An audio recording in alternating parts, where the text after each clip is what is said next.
आपण सगळेच घरी भात बनवतो, बरोबर? पण मग भात शिजल्यावर ते उरलेलं पाणी असतं ना, म्हणजे पेज, त्याचं काय करतो आपण? कधी विचार केलाय? खरं सांगायचं तर बहुतेक वेळा आपण ते सरळ फेकून देतो, नाही का? पण एक मिनिट थांबा. जरा विचार करा, जे पाणी आपण इतक्या सहजपणे फेकून देतो, त्यातच काहीतरी खूप मौल्यवान, काहीतरी फायद्याचं दडलेलं असेल तर? बस, आज आपण याच प्रश्नाचा मुळाशी जाणार आहोत. कारण आमच्या स्रोतांमध्ये असं सांगितलंय की स्वयंपाकघरातला हा अगदी साधा वाटणारा पदार्थ, हो, तीच तांदळाची पेज, अक्षरशः आश्चर्यकारक आरोग्यदायी फायद्यांनी ठासून भरलेली आहे. चला तर मग, सुरुवात करूया अगदी आपल्या शरीराच्या मूलभूत गरजेपासून, म्हणजे ऊर्जा आणि पचन. बघूया तरी ही साधी पेज याबाबतीत कशी काय फायदेशीर ठरू शकते. आता हे बघा, हे किती इंटरेस्टिंग आहे. ही स्लाईड म्हणजे जणू काही पचनाच्या समस्यांवरचं एक सोपं होम रेसिपी कार्डच आहे, नाही का? भूक लागत नाहीये, मग त्यात काळं मीठ घाला. पोटात काही गडबड आहे, लिंबाचा रस आहेच. आणि अगदी बद्धकोष्ठतेसाठी दह्यासोबत घेण्याचा उपाय सुद्धा दिलाय. म्हणजे बघा, एका साध्या पेजेचे किती वेगवेगळे उपयोग आहेत. पण प्रश्न असा आहे की ह्यातून ऊर्जा येते तरी कुठून? बरं, उत्तर अगदी सोपं आहे. कर्बोदकं म्हणजे कार्बोहायड्रेट्स. ते ह्या पाण्यात भरपूर प्रमाणात असतात. आणि म्हणूनच स्रोत सांगतात की सकाळी जर पेज प्यायली तर दिवसभर एकदम ताजेतवाने, एनर्जेटिक वाटू शकतं. आणि ऐका, याचा उपयोग फक्त रोजच्या एनर्जीसाठी नाहीये. आजारपणातून बरं होण्यासाठी सुद्धा याची मोठी मदत होते. स्रोत काय सांगतायत बघा. व्हायरल इन्फेक्शननंतर जो अशक्तपणा येतो ना, तो कमी करण्यापासून ते अगदी जुलाब झाल्यास डिहायड्रेशन टाळण्यापर्यंत ही पेज एक मोठा आधार म्हणून काम करू शकते. इतकंच काय, मळमळ होत असेल तर जेवणाऐवजी हा एक उत्तम पर्याय ठरू शकतो. ठीक आहे, तर हे झाले शरीराच्या आतले फायदे. पण खरी गंमत तर पुढे आहे. हीच साधीशी दिसणारी पेज आपल्या सौंदर्यातही भर घालू शकते. विश्वास बसत नाहीये? चला बघूया कसं ते.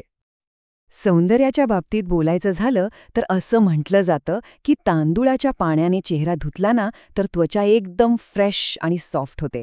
आणि एवढंच नाही तर चेहऱ्यावरचे काळे डाग कमी व्हायलाही मदत होते, असं सांगितलं जातं.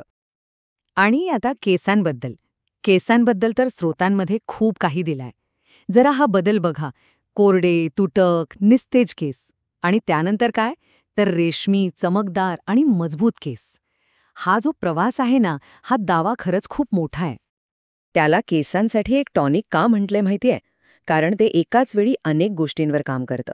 म्हणजे बघा, एका बाजूला ते कोंडा आणि कोरडेपणासारख्या समस्या दूर करतं, तर दुसऱ्या बाजूला केसांना मुळांपासून मजबूत आणि चमकदार बनवतं. आणि या सगळ्यामागे एकच कारण आहे, ते म्हणजे त्यात असलेली भरपूर जीवनसत्व आणि खनिजे. पण थांबा, गोष्ट अजून संपलेली नाही. आतापर्यंत आपण ऊर्जा, पचन आणि सौंदर्याबद्दल बोललो. पण याच्याही पलीकडे स्रोतांमध्ये काही अधिक गंभीर आरोग्यविषयक फायदेसुद्धा सांगितले आहेत. उदाहरणार्थ, स्रोतानुसार तांदळाच्या पाण्यात पोटॅशियम भरपूर प्रमाणात असतं आणि यामुळे उच्च रक्तदाब म्हणजे हाय ब्लड प्रेशर नियंत्रणात ठेवायला मदत होऊ शकते. एवढंच नाही, शरीराची जी संरक्षण प्रणाली आहे, आपली इम्युनिटी, ती मजबूत करण्यासाठीही हे उपयुक्त असल्याचा दावा आहे. सर्दी तापाविरुद्ध प्रतिकारशक्ती वाढवण्यापासून ते मेटाबॉलिझम सुधारण्यापर्यंत.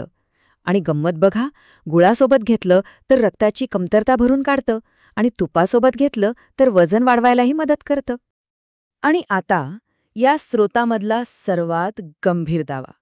इथे थेट अवतरण चिन्हात असं म्हटलं आहे की तांदळाच्या पाण्याच्या नियमित सेवेने कर्करोगाच्या पेशी नियंत्रणात राहतात.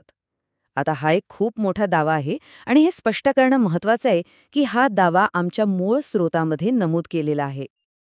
तर ज्या पाण्याला आपण सुरुवातीला अगदी टाकाऊ समजत होतो, त्याबद्दल आपण आत्तापर्यंत काय काय पाहिलं?